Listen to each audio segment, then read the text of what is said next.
আমাদের আমাদের মনটা পুরো টলে গিয়েছে, নড়ে গিয়েছে। আর নড়া পরে ভাগবত কথা শুনবেন। ভাগবত কথা শুনতে গেলে আগে খাওয়া ঠিক করতে হবে।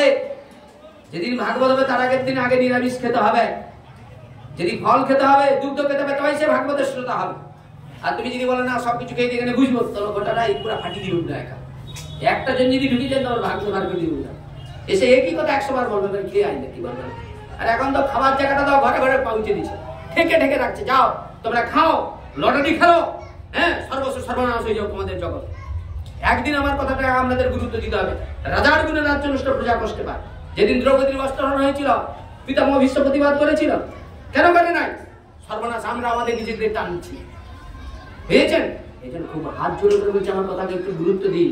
না দিলে সনাতন ধর্ম, আমি কথা দিয়েছি 40 বছরের মধ্যে এই সনাতন ধর্মের রাজত্ব আমরা থাকবো না, বেশি দিন নয়। চোখের আগের দিকে এই বাংলাদেশের মতো অত্যাচার হবে, সেদিন দেখবেন সনাতন ধর্মটা কি হয়। এখন মানুষ জানেন, মানুষ মানে ভাগবত করে দিই খাবি দিই বাস হয়ে গেল। একটা বীর সন্তান, যেমন কুরুক্ষেত্রের যুদ্ধে এমন একটা বীর সন্তান জন্মে নিয়েছিল মাতৃগর্ভে, এরকম বীরদের সন্তানকে জন্ম দিতে হবে, যাতে করে আমাদের সনাতন ধর্মকে রক্ষা করা যায়। আমাদের বীর সন্তান কে জানেন তো? ওরা পুত্র উৎপাদনে জানে, মোক্ষ উৎপাদনে জানে না। জীবন চলে যাবে কিন্তু সত্য কথা বলতে কোনো বাধা করবে না। কোথায় আমরা গলা পাঠাচ্ছি মানুষের জন্য, কোথায় মানুষ যাচ্ছে নাকি? ওসব প্রসাদ খেয়ে দিয়ে সব ফাঁক দিয়ে আসবে না, কি হবে প্রচার করে? সেই জায়গায় দাঁড়িয়ে পরীক্ষিত মহারাজ কি করেছেন? সেই মায়াবীর হরিণের পিছনে ছুটতে ছুটতে তিনি পথ ভুলে গিয়েছে। আপনার বুকে হাতে বলুন তো, অর্থের পিছনে ছুটতে ছুটতে, নিজের স্ত্রী পুত্র সুখের জন্য ছুটতে ছুটে আপনি যে মায়ের গর্ভে কৃষ্ণ ভজন করবার জন্য এসেছেন, আপনি প্রকৃত কর্তব্য করতে পারেননি কেন? বলে কেন? মায়া আমাকে ধরে বসে আছে জাপটিয়ে, আমি তার হাত থেকে বেড়াতে পারছি না। এই জন্য বলছে, যখন মহাপুরুষ সঙ্গে যখন কথা হয়, রায় রামানন্দের সঙ্গে গোদাবরীর তীরে সাধন সাধ্য দত্ত বলছে, বলো তো রামানন্দ সব থেকে শ্রেষ্ঠ তত্ত্বটা কি? বলে একমাত্র কৃষ্ণ ভক্তি হলো সর্বশ্রেষ্ঠ বিদ্যা। মহাপ্রভু তখন বললেন, তাহলে এই জগতে মানুষ যে এত পড়াশোনা করে, এটা কোন বিদ্যা? বলে এই বিদ্যা দ্বারা টাকা পয়সা রোজগার করা যায়, কিন্তু ধর্ম রক্ষা করা যাবে না। যাবে? ধর্ম রক্ষা করা যাবে? তাহলে এই জন্য বললেন, জড় বিদ্যা যত মায়ার বৈভব, শ্রীকৃষ্ণ ভজনে বাধা। অনিত্য সংসারে মহাজন্মিয়া জীবিকা করেছে গাধা। কে কার পুত্র, কে কার এই সংসারে? এই সংসারে কেউ তোমার পুত্র নয়, কেউ তোমার মাতা নয়, কেউ তোমার পিতা নয়। এই সংসারটা হলো মায়ার সংসার। এই জন্য বলছে, সেই সে পরম পিতা, সেই সে পরম বন্ধু, সেই পিতা মাতা শ্রীকৃষ্ণের চরণে যিনি বিমোহিতা। যে বলে ভক্তি দিয়ে আমাকে বুঝাবে আমি কে, আমি দেহ না আত্মা, আমি কোথা থেকে আসছি, মৃত্যুর পর আমি কোথায় যাব, আমার প্রকৃত কর্তব্য কি, আমি কিসের জন্য এসেছি? আহান্বিত ভয় মৈথুন করার জন্য না, আমি কৃষ্ণ ভজন করার জন্য একটা সুন্দর দেহ ভগবান আমাকে দিয়েছে। সেই দেহ দিয়ে গুরু পাদপদ্ম আশ্রয় করে নিষ্ঠার সহিত আমি ভগবানের মহিমা প্রচার করব, তাতে ভগবান সুদর্শন আমাকে রক্ষা করবেই করবে। বুঝেছেন? সেই জায়গায় দাঁড়িয়ে পরীক্ষিত মহারাজ কি করলেন? সেই মায়ার পিছনে ছুটতে ছুটে হরিণ তো অদৃশ্য হয়ে গেছে। তারপরে আপনার শেষ দিনে এত স্বপ্ন, এত ভারী, এত সবকিছু যাদের জন্য শেষ জীবনে যেদিন বলদের মতো পড়ে থাকবেন, বলদ মাঠে খাটতে পারে না, মালিক কত খেতে দেয়, দেয় না বাবা?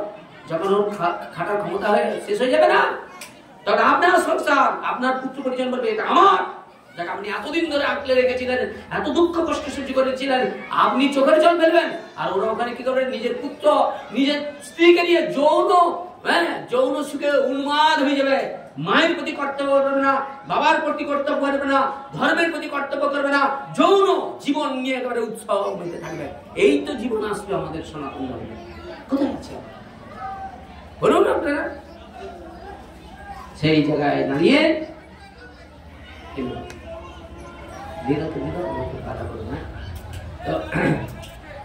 পরীক্ষিত মহারাজ কি করলেন? সেই মায়ের পিছনে ছুটতে ছুটতে তিনি পথ হারিয়ে গিয়েছে। আমরাও সুখের পিছনে ছুটতে ছুটতে কেন পথ হারাচ্ছি দেখুন।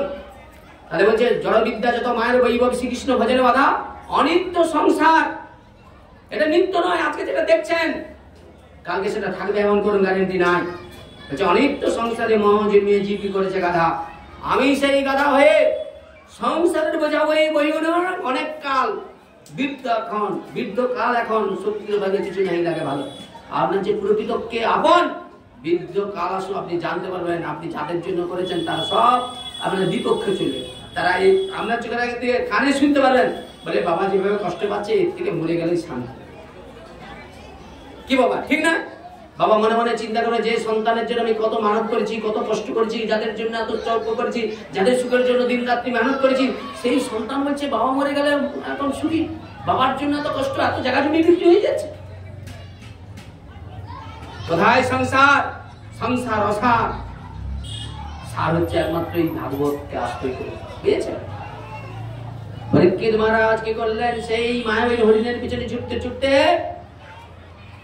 তিনি কি করলেন? ক্ষুধা পিপাসায় কাতর হয়ে পড়লেন, তিনি রাস্তা ভুলে গিয়েছেন। তাদের জগতে আমরা যারা এসেছি ভগবানের কাছে যেতে হবে, কাকে আশ্রয় করব? বলে মহাজন পতস্য গন্তা, মহাজনের চরণকে আশ্রয় করুন। সেই মহাজনের পথকে যদি আশ্রয় করেন, তাদের কথা যদি শ্রবণ করেন, আপনি যাবেন কোথা থেকে? ভাগবত করে দিবি একটা লীলা চরিত্র করে ভাসিয়ে দিয়ে চলে গেলে বাস কিচ্ছু না। আগে শুনুন মহাজন কারা। ব্রহ্মা আছে, নারদ আছে, শরৎ কুমার আছে, দেবপুত্র কপিল আছে, জনক রাজা আছে, বিশ্ব রাজা আছে, বলি মহারাজ আছে, তারপরে হচ্ছে যম আছে, প্রহ্লাদ মহারাজ আছে। এইসব মহাজনদের কথা শুনতে হবে। তারা এই সংসারে থেকে কিভাবে কষ্ট সিদ্ধি করে মায়ার হাত থেকে নিজেকে বাঁচিয়ে ভগবত চরণ লাভ করতে পেরেছে। আপনি যদি ভাগবত কৃপা যদি অনুভূতি করতে পারেন, আপনি যদি ভাগবতের মূর্তি না যদি উপলব্ধি করেন, আপনি ভাগবত প্রচার করবেন না। আর ভাগবত হৃদয় প্রকাশ করতে হবে। ব্যাসদেবের ধ্যানের বস্তু ভাগবত। ভাগবত ধ্যান দ্বারাই বস্তু। এটা সন্ন্যাসীদের শাস্ত্র, আমাদের শাস্ত্র নয়, সাধু সন্ন্যাসীদের শাস্ত্র। তাহলে এখন আপনারা বলবেন এই শাস্ত্র আমাদের কাছে এত প্রিয় কেন? বলে সেই সাধু সন্ন্যাসী শাস্ত্রে যখন পরীক্ষিত মহারাজ ব্রহ্মশাপগ্রস্ত হয়ে যেদিন ওই ভাগবত কথা শোনার জন্য গিয়েছিলেন, সেখানে সন্ন্যাসী যেমন ছিলেন, সেখানে সংসারীও কিছু মানুষ ঢুকে গিয়েছিলেন। সেই ভাগবতের ভক্তি ধর্মটাকে তারা কি করে গ্রহণ করে এখন এই সংসারে আমাদের মতো যারা ভক্তরা আছে, তারা ভাগবতী ভক্তি শাস্ত্র বলে মেনে নিয়ে এইবার আমাদের মূল গ্রন্থ করে নিয়েছি ভাগবত গীতায় গুরু প্রেমানন্দ। বুঝেছেন? কিন্তু এটা আমাদের গ্রন্থ না, এটা সাধু সন্ন্যাসীদের গ্রন্থ। এটা নিষ্কাম, এদের কামনার লেশ মাত্র থাকবে না। কিন্তু সেই গ্রন্থকে এখন আমরা কামনার জীবিকার গ্রন্থ বানিয়ে নিয়েছি। শ্রীমদ্ ভাগবত এটা নিষ্কাম ধর্মের কথা বলা আছে। এখানে সেখানে ব্যক্তিত্ব কোনো আকাঙ্ক্ষা থাকবে না। কোথায় দর্শন করুন। এবার সেই পরীক্ষিত মহারাজ কি করলেন? তিনি সেই মায়াবী হরিণের পিছনে ঘুরতে ঘুরতে ক্ষুধা এবং পিপাসায় কাতর হয়ে তিনি ছুটে গেলেন তপবনে। আর সেই তপবনে যে দেখছেন একজন মুনি, তিনি কি করছেন? ধ্যানে রত রয়েছে। ধ্যান জানেন? ধ্যান কাকে বলে জানেন? একটা বলুন, একজন বলুন। ধ্যান শব্দের অর্থ কি? আপনি দীক্ষা শব্দের অর্থ আপনাদের জিজ্ঞাসা করছি, বলতে পারেননি। ধ্যান শব্দের অর্থ বলুন, বলতে পারবেন? মানে একটা বস্তুকে নিয়ে চিন্তা করার নামই হলো ধ্যান। মানে আমি একটা বস্তুকে নিয়ে চিন্তা করবো, তাকেই বলে ধ্যান। তাহলে আমরা যে ধ্যান করছি, ভাগবত আমাদের কাছে চিন্তার বস্তু কি? ভাগবত একবার ভগবানের স্বরূপ। আমরা ভগবানের কথা শুনতে শুনতে ভগবানকে যদি হৃদয় ধারণ করতে পারি, ভগবানের এই কথা শুনতে শুনতে তার লীলার মধ্যে যেন আমি আমার সর্বস্ব ইন্দ্র নিয়ে যেন প্রবেশ করতে পারি, এই লীলা স্মরণ করতে করতে মনে মনে চিন্তা করবে, হে ভগবান, তোমার বৈকুণ্ঠ চাই না, আমি ব্রহ্মপদ চাই না, আমি কৈলাসে মহাদেবের সঙ্গ চাই না, আমি নিত্য নিত্য যেখানে তোমার ভক্ত তোমার বৈভব গুরু কীর্তন করতে করে, আমি যেন সেইরকম ভক্তের সঙ্গ চাই। বলে কেন? বলে ভাগবত তো স্বয়ং ভগবানের স্বরূপ, আর ভাগবত যেখানে ভগবান সেখানে নিরাই গৌর প্রেমানন্দ। বুঝেছেন? তো সেই জায়গায় দাঁড়িয়ে পরীক্ষিত মহারাজ সেই তপবনে যে উপস্থিত হয়েছে, এখন দর্শন করলেন কি? বলছে সেই যে মুনি এখন তার কুটিরে বসে ধ্যান করছে। পরীক্ষিত মহারাজ যে কি করলেন, ওনাকে যে বলছে, হে ঋষিবর, আপনি দয়া করে আমার ক্ষুধা এবং তৃষ্ণা নিবারণের জন্য কিছু জল বা কিছু খাদ্য আমাকে দান করুন। আরে বাবা, আপনার বাড়িতে যদি একটা কেউ ব্যক্তি বিশেষ ঘুমিয়ে থাকে, ঘরের মালিক, আমি যে যদি এই সময় যে বলি দুপুরবেলা ভবতিং ভিক্ষাং দেই, তাহলে সেই ভিক্ষা দিবে, আগে তাকে ঘুম ভাঙাতে হবে। কি বাবা, ঠিক না বেটি? ঘুমা। তাহলে পরীক্ষিত মহারাজ কি করলেন? সেই ধ্যানস্থ মুনির কাছে যে জল ভিক্ষা প্রার্থনা করলেন, কিন্তু আগে তো তার ধ্যান ভঙ্গ করতে হবে। হ্যাঁ, আগে তার ধ্যান ভঙ্গ করতে হবে। তা ধ্যান ভঙ্গ না করে কি করলেন? সেই ঋষির চরণে যে কি করলেন?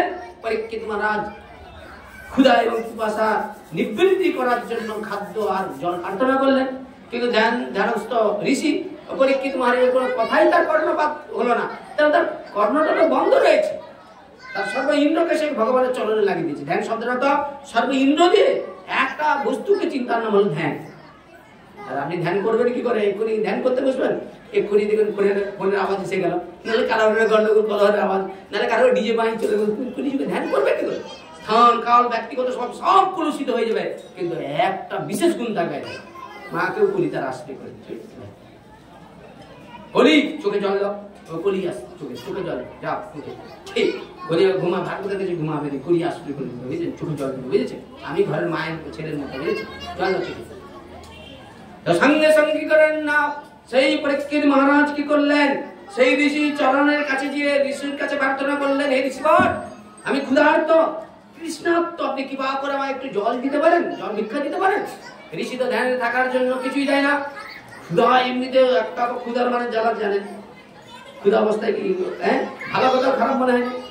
এখন যখন দেখছি যে সে কিছু ঋষি কোনো উত্তর করে না, বলে হ্যাঁ আস্পর্ধ বন্ধনে আমার রাজ্যে, অহংকার কি, আমার রাজ্যে বসে তুমি ধ্যান করছো, আমি এই রাজ্যের রাজাধিরাজ পরীক্ষিত, আমাকে দেখলে সাধু সন্ন্যাসীরা কত সম্মান করে, কি আমার পরীক্ষিত মহারাজ ছিল, তাহলে তাকে আমাকে দেখে সম্মান করলো না, অভ্যর্থন করলো না, এই জন্যই তিনি ক্রোধ এবং মাস্টার পরিচালিত। আচ্ছা, ক্রোধ আর মাস্টার এলো কথা থেকে, বলে ওই যে মুকুটটা পড়েছিল সেটা জরাসন্ধের মুকুট, ওই মুকুটই তাকে সর্বনাশ টানল।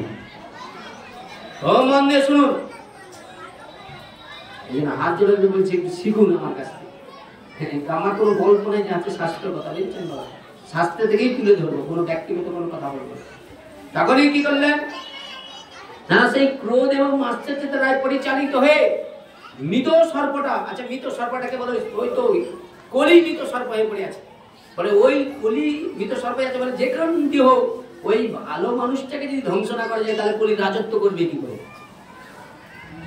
এই জন্য আপনারা যাদের মোবাইল আছে, বড় মোবাইল, ইউটিউব খুলবেন, ইউটিউব খুলে বাংলাদেশের একজন প্রচারক আছেন, তার নাম হচ্ছে কি বলেন তো, গোপীনাথ ব্রহ্মচারী, তাকে মারার জন্য ছাপ করছে এই হিন্দু ধর্ম প্রচার করতেছে, বুঝলেন?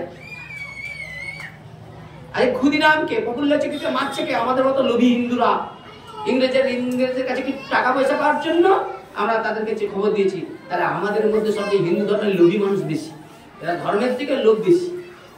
তুমি সেই লোভী মানুষ কি করবে? প্রত্যেকটা মানুষের মধ্যে রূপ রস গন্ধ স্পর্শ শব্দ, যারা পাঁচটা বিষয়ে একবার পরিপূর্ণ, তুমি তাকে ভাগবত কথা শুনিয়ে দিলে ভাগবত ভক্তি ভরে যাবে নাকি? কি এই জন্য জানতে হবে, অনেক কিছু শুনতে হবে, শুনতে শুনতে আপনাকে একবারে মানে ভিতরে ঢুকে যেতে হবে। তখনই সেই কি করলেন, সঙ্গে সঙ্গে সেই মৃত সর্পকে নিয়ে একবারে ঋষির গলায় জড়িয়ে দিলেন। আচ্ছা বলুন, পরীক্ষিত মহারাজের দ্বারা কি কাজটা হয়েছে? পরীক্ষিত মহারাজের দ্বারা করে নিয়েছে। তাদের আপনার বাড়িতে একটা কথা বলে দিই, একটা সাত্বিক লোককে ডাকবেন, লোকের বাড়িতে চুরি করে চাল দিয়ে তাকে রান্না করে খাবি দিয়ে দেবে, সে আপনার ঘরের জিনিস চুরি করে নিয়ে, ওই সাত্বিক লোকটা যে ভালো গুণটা সেটাও নষ্ট হয়ে যাবে। আপনি পরীক্ষা করে দেখবেন, আমি তো আপনাকে বলে দিচ্ছি, আপনি চুরি করে নিয়ে আসবেন, নিয়ে এসে একজন বৈষ্ণবকে খাবিয়ে দিবেন, দেখবেন ওই দুদিনের মধ্যে কারণ জিনিস চুরি করে। কেন? এই যে আমাদের গুরু বারবার বলছে, যেখানে দেখবেন কেউ মারা যায়, যেখানে পেট সাধ্য হয়, ওই সাধ্য বাড়িতে খেতে না বলেছে। কেন? বলে ওই পেট সাধ্যে কেন খেতে না বলছে, বলে ওই খাদ্যের মধ্যে যে লোকটা মারা গেছে ওই অন্নকে সে আশ্রয় করে, ওই মানুষটার বাড়িতে যদি তুমি অন্ন গ্রহণ করো, ওই মানুষটার যা যা বৃত্তি ছিল সেইটা তোমাকে আশ্রয় করবে, প্রেম জননী তাই গৌর আনন্দ। আর আমরা চাই ঝগড়া করি, হ্যাঁ তোমাদের কথা এতদিন ধরে ইয়ে হয়েছে, কেন মাছ দিয়ে যাবে? আমাদের সে মারতে আসবে, মাছ খাওয়ার জন্য। আমি শুধু বলছি, গীতাতে বলা আছে কর্মকাণ্ডের বিধি অনুসারে পিতৃপুরুষের আত্মকল্যাণের জন্য চৈতন্য মহাপ্রভু বলেছে, অসমের যোগ গোমের যুগ সন্ন্যাস পিতামাতার সাধ্যতে মাংস নিষেধ, দরকার দিয়ে সন্তান নিষেধ, এটা নিষেধ আছে বাবা। সে মারি কি বলি, মাংস তো মাছ খেতে পারি না, আমাকে মারতে আসে, তাহলে কোথায় আছেন আপনি? কি ধর্ম প্রচার করবেন? আমরা গীতা আছে বলতো, রাখ তো গীতা, গীতা বাদ দেন, কি করবে? তার দিকে পুরা গ্রাম আর আমি একা, গীতাকে কি লড়িয়ে মরে মেরে ফেলে পেটে পা তুলে দেবে, হুড়ি বার করে দেবে, সনাতন ধর্ম প্রচার করে, প্রচার বার করে দিয়ে উঠবে। তোমার কথা হলো বুঝুন, বুঝার চেষ্টা করুন। সেই পরীক্ষিত মহারাজ কি করলেন, সঙ্গে সঙ্গে কি করলেন, সেই মৃত সর্পকে গলায় ঝুলাচ্ছে, দর্শন করছে কি কুশ, ওই শ্রমিক মল্লিক শিষ্য একজন কুশ দর্শন করছে। আর পরীক্ষিত মহারাজ এটা করে ওখান থেকে বেরিয়ে পড়েছে, আবার উন্নত জলের সন্ধান ঘুরছে। এমন অবস্থায় কি করলেন, কুশ ছুটে গিয়ে কি করলেন, ওনার যে সন্তান শ্রমিক মণিপুত্র সিংহের কাছে যে বলছে, এই সিংহ শুনো শুনো, বলে আমার চোখের আগের দিকে রাজাধিরাজ পরম ধার্মিক পরীক্ষিত তোমার বাবাকে কিরকম অপমান করছে, তুমি চলো দেখবে। সে দেখে সত্যি সত্যি কুশ কি করলেন, বাবার অপমান সহ্য করতে পারেন না। আর আমরা কৃষ্ণকে গালিগালা দিই। আমি নিজেকে বলছি, আমাকে যদি ভগবান না ইতর কুলে জন্ম দিত অনেক ভালো। আমাদের কানে শুনতে তোমার রাগ ভগবান কে? ভগবান যদি এইসব করে, আরে ভগবান যেটা করেছিল তুমি সেটা করতে পারে। ভগবান গিরি গোবর্ধন পর্বত তুলছিল, তুমি তুলবে? ভগবান যা কিছু করে তার নিজের শক্তির উপরে। এই জন্য মহাপ্রভুর বাসুদেব ঘোষ বলছে, যদি গৌর না হইতো কেমন ধরিতাম দে, রাধার মহিমা প্রেমর সীমা জগতে জানো তো কি। ভগবান সম্বন্ধে জানতে পারে, বলে রাধারানী সম্বন্ধে জানতে গেলে পারমার্থিক গভীর জ্ঞানের প্রয়োজন রয়েছে। ভাগবত শুনতে গেলে, ভাগবত তত্ত্বকে শুনতে গেলে গভীর জ্ঞানের প্রয়োজন আছে। ভাগবত কি মামা গল্প যে বলে দিলে হয়ে যাবে? গভীরতা জানতে হবে। আপনি ধরুন একটা উপরে দেখছেন জলের উপরে পদ্ম ফুটছে, আপনি যদি মনে করেন পদ্মটা কোথায় গোড়াটা আছে আপনি খুঁজবেন, ডুবে মরে যাবেন। এরকম কত কত মহান ঋষিগণ ভাগবতকে অনুসন্ধান করতে করতে তার জীবন শেষ হয়ে গেছে, ভাগবত কিঞ্চি মাত্র অনুসন্ধান করতে পারে। ব্রহ্মা আদি বলছে লক্ষ লক্ষ বলে যদি ভগবান মহিমা কীর্তন করে তবু তারা শান্তি পায় না। লক্ষ লক্ষ নয়নটি ভগবানের রূপ মাধুর্য দর্শন করে তাকে শান্তি পায় না, তুমি শান্তি পেয়ে যাবে। এই জন্য হচ্ছে কৃষ্ণ দাস মানে কি আনন্দ সুন্দরী, কোটি কোটি ব্রহ্মানন্দে তার কাছে দাস পেয়ে চালি, তাই গুরু আনন্দ বুঝেছেন। পরীক্ষিত মহারাজ কি করলেন, যে ওই অপরাধ করেছে সিংহের কাছে গিয়েছে, সিংহে ছুটে এসে বাবার এই অপমান দেখে একবার রক্তচক্ষু রান্নে থরথর করে কাঁপছে, করে কি করলেন, কৌশিক নদীর জল আচমন করলেন। নামটা মনে রাখবেন, কৌশিক নদী, ভাগবত দেখবেন, গৌরব কুমারের ভাগবত। কৌশিক নদীর জল আচমন করলেন, 3 বার আচমন করলেন। ওই জল দিয়ে ব্রহ্ম একবারে বর্জ্যতুল্য অভিশাপ দিলেন, আমার পিতাকে যে এই অপমান করেছে এই বিষধর তক্ষকের হাতে 7 দিনে তাকে প্রাণ বিসর্জন দিতেই হবে। আচ্ছা বলুন, তাহলে পরীক্ষিত কি করেছেন, রাজ্যে ফিরে চলে গিয়েছে। আর পরীক্ষিত রাজ্যে ফিরে যাওয়ার পরে যেই মুকুটটি খুলেছে সঙ্গে সঙ্গে বলছে, হায় হায় আমার এই সন্নিকটে কোনো বড় মহা বিপদ এসেছে, ভয়ঙ্কর কোনো বিপদ। বলে কেন? বলে আমি সাধুর জন্য অপরাধ করেছি। এখন গলির মানুষ কি সাধুকে বৈষ্ণবকে চিনে? কে বৈষ্ণবকে সাধু? দেবতারা বৈষ্ণব চিনতে পারে না, সাধু চিনতে পারে না, আপনি কি চিনবেন? এবার কি হচ্ছে, তাই এরা কি করেছে, পরীক্ষিত মহারাজ কি করলেন না, বলছে আমি সাধুর চরণে অপরাধ করেছি। সেই সাধু মানে ধ্যানস্থ অবস্থায় ছিল, আমি ভুলবশত তার গলায় ওই সর্পকে ঝুলিয়েছি, আর আমার সন্নিকটে বিপদ। কি বাবা, তাহলে এখন বিপদ থেকে রক্ষা পাওয়ার উপায় কি চিন্তা করছে। হঠাৎ বলছে, যাকে তুমি অপমান করেছ, ওই শমীক ঋষি তার পুত্র সিংহীকে বলছে, তুমি কি করেছো? তার রাজ্যে আমি বসে আমি ধ্যান করছি, আমি তপস্যা করছি, আর তিনার তো কোনো অন্যায় ছিল পরীক্ষিত, আমি গৃহস্থ কর্তব্য করতে পারি না। একজন তো আমার কাছে জল পাওয়ার জন্য তো আসছিল, কি তা আমি তাকে জল না দিয়ে কি করেছি, আমি গৃহস্থ ধর্ম করে আমি ধ্যানে ছিলাম, তার ক্রোধ বসে তার সামান্য পাপ করেছে। কিন্তু ঋষি ধ্যানে জানতে পারলেন এইটা কার জন্য অপরাধ হয়ে গেছে, কার জন্য অভিশাপ দিয়েছে। বলে পরম রাজের রাজ পরম ধার্মিক পরীক্ষিতকে অভিশাপ দিয়েছে তার পুত্র সিংহ। বলে যাও আগে খবর দাও। বলে কেন? বলে যদি কাউকে অভিশাপ দাও, তুমি যদি তাকে জানিয়ে দাও, তার তোমার অপরাধের ক্ষমা হয়ে যাবে, বুঝেছেন। তখন পাঠালেন কাকে? গৌরমুখ। ভাগবত পড়বেন, গৌরমুখ। সেই গৌরমুখ কি করলেন, একবারে রাজ সবাই সুপুষ্ট হয়েছে। তখনই সঙ্গে সঙ্গে গৌরমুখকে নিয়ে এলেন পরীক্ষিতের মহারাজের কাছে। পরীক্ষিত মহারাজ কি করলেন, আপন আসনে বসে রয়েছে। এখন গৌরমুখ এসে গৌরমুখকে দেখেই শ্রদ্ধা করলেন, প্রণাম করলেন। কারণ গৌরমুখ বললেন, হে রাজাদের রাজ পরম ধার্মিক পরীক্ষিত, আপনার মাথার উপরে ব্রহ্ম সাপ পড়েছে। পরীক্ষিত কি করলেন, একবার স্তম্ভের মতো স্বীকার করলেন, জ্ঞানী মানুষ তো। ওই জন্য দেখবেন বলছে, জ্ঞানীরা যেখানে যেতে ভয় করে, মূর্খরা দেখবেন সেখানে ছুটি যায়। জ্ঞানীরা ভয় করে, মূর্খরা দেখবেন ছুটি যায়। এটা নিয়ম, কলিযুগে কোন শাস্ত্রে বলা আছে, জ্ঞানীরা যেখানে যেতে ভয় করবে, মূর্খ লোক দেখবেন সেখানে ঢুকে যাবে। খুব সাবধান। কেন আমি এই কথাগুলো বলি? আমি চন্দন ভাইকে বলি, দেখ ভগবানের উপাসনা করতে গেলে এই দেহ দিয়ে হয় না। যারা ভগবানের উপাসনা করবে তাদেরকে গোপী অনুগত হতে হবে, সিদ্ধ দেহ পাল পেতে হবে, মঞ্জুরি ভাব অঙ্গীকার করতে হবে। ভগবানের সেবা আলাদা সেবা। কিন্তু আজকে বলতে নেই, ও আমার থেকে অনেক মানে অল্প বয়সী, কিন্তু আমার থেকে অনেক এগিয়ে গেছে। কিন্তু আমি কেন আগাইনি? আমি জানি ভগবানের সেবা করাটা অনেক অনেক কঠিন। সেবাটা এত সহজ নয়, সেবাটা অনেক অন্তর দিয়ে সেবা করতে হয়। ভগবানের সেবা, যেখানে ভগবান রাধারানী বলছে কৃষ্ণ আমার না, কে বলছে চন্দ্রা বলছে কৃষ্ণ আমার, আর রাধারানী বলছে আমি কৃষ্ণের। যতক্ষণ আমি আমারটা ভগবানকে দিতে পারি, ততক্ষণ আমি ভগবানের সেবা করতে পারবো না। এই জন্য শুদ্ধ ভক্ত মুক্ত না হয়ে গোবিন্দ সেবা করলে সেবা করা হয়ে যাবে। সেবা করতে করতে আপনার মনের ইচ্ছা জেগে যাবে, আলাদা হবে না? এই জন্য আমরা ভাগবত করতেছি, ভাগবত শুনতে শুনতে মনে হচ্ছে ধন দেই, যখন দেই, ভোগ বিলাস দাও আমাকে, কিন্তু ভাগবত এরকম ধর্ম নেই, ভাগবতে নিষ্কাম, কিন্তু আমরা সেটাকে আজকে ভোগ্য বস্তু বলে মানে করে দিচ্ছি। কি বল? সেই জায়গায় দাঁড়িয়ে স্তম্ভিত হয়ে গেছে। স্তম্ভিত হয়ে কি করলেন না, নিজ অপরাধ স্বীকার করলেন। এটা হচ্ছে পণ্ডিতের লক্ষণ।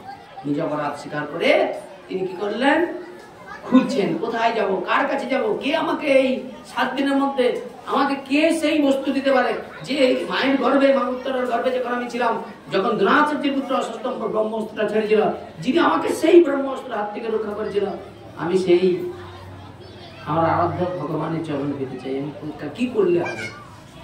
এই অবস্থায় ছুটছে।